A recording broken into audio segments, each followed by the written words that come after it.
We begin week 6 officially today, which means we are beginning a new content module. It is called From Subjects to Citizens, and we will learn about the process and methods that the British colonists went through and used as they changed their political identity from subjects of the king to citizens of a new country. It's important to remember that history, from the perspective of the participants, is always contingent. That means they, just like we today, do not know how things are going to turn out.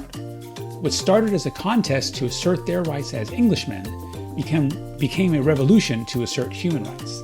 The textbook, chapters, and lectures in this module also include the story of the Constitution, the governing document for America. As always, we do our best work as historians when we consider the experiences of those whose interests were not considered by the people who led this revolution. I wonder what Thomas Jefferson's slaves would say if we asked them what they thought about their owner writing, "All men are created equal," while he asserted to have ownership in other men. This story of the American Revolution is also incomplete without considering Native Americans, whose actions were used partly to justify the Declaration of Independence. And women of all races and cultures were similarly marginalized by the men who were thinking of and creating a new nation.